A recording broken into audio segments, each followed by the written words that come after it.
ให้คืนเมื่อมาบ้านเฮามาเบิ่งผู้เฒ่าเพิ่นของพาลูกหลานมีโอกาสกะวางแน่เด้อการงาน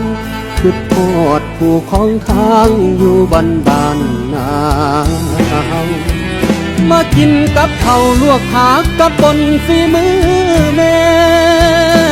ไปวานแหหาอยู่หากินกับพี่พ่อไปอยู่เมืองใหญ่ภาคจำเจ้าลืมแล้วไปนอท่านยังคือพ่อให้เฝ้ากลับมาเวลายังมีลูกลาเอ๋ยแม่ของทางสู่คำเศร้า